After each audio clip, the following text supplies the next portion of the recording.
Hello friend, তো আজকে আমি রান্না করব পটল আলু দিয়ে সয়াবিনের একটা তরকারি। তো দেখতে থাকো। এই যে এখানে রসুন রয়েছে, এখানে এখানে আমি মিক্সচার করে নেব পেঁয়াজ পেঁয়াজ রসুন আদা। তো তার জন্য এগুলো লাগছে। তো দেখতে থাকো আমি কি করে রান্না করছি। আমি সয়াবিনটাকে জলে ভিজিয়ে রেখেছিলাম, গরম জলে। তো এখন অনেকটা নরম হয়ে গিয়েছে। তো এখানে এদিকে কড়াইয়ে তেল দিয়ে দিয়েছি। তো প্রথমে আমি এটাকে ভালো করে ভেজে নেব সয়াবিনটাকে।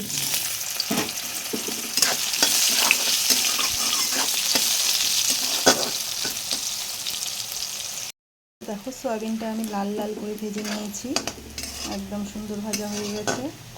এখন এটা আমি নামিয়ে নেব। একটু নেড়ে চেড়ে এখন আমি এই যে এখানে প্রথমে আমি পটলটা ভেজে নেব। পটলটা দিয়ে তেলের মধ্যে একটু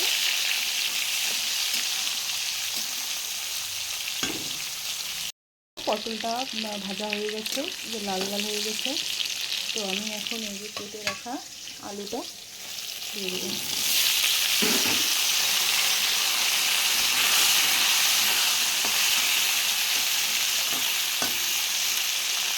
লবণ, হলুদ, জিরার গুঁড়ো, এই যে এখানে আছে আমি সব দিয়ে দিয়েছি পেস্ট। আর এখানে আদা রসুন পেঁয়াজ বাটাটাও এখানে দিয়ে দেব।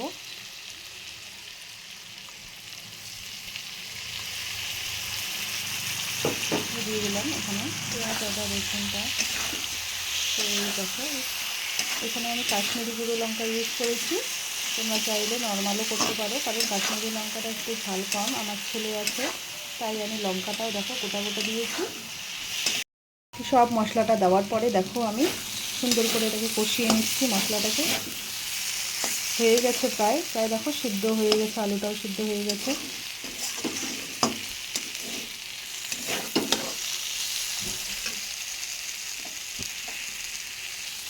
লাল লাল এরম হবে। তো এরকম দিয়ে দেওয়ার পরে এই যে এখানে ভেজে রাখা যে সয়াবিনটা রেখেছি সেটা এখন দিয়ে দিব। জলটা ফুটে গেছে, তো আমি এই যে দিয়ে দিলাম।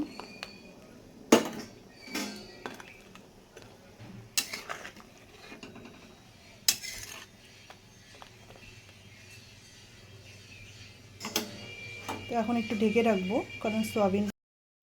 তো তো দেখো আমার রান্নাটা প্রায় হয়ে গেছে। তো এখন এই যে গরম মশলা দিয়ে আমি নামিয়ে নেব। নামিয়ে নিলে রেডি পটল আলু সয়াবিনের ঝোলও বলতে পারো, আবার সবজিও বলতে পারো, যে যেমন করে খেতে চাও তেমন করে নামাবে। আমি একটু ঝোল ঝোল করেই নামাচ্ছি। তো দেখো আমার পটল আলু দিয়ে সয়াবিনের ঝোল আমার রেডি হয়ে গেছে। এই যে দেখো কেমন লাগছে কমেন্ট করো প্লিজ। দেখো।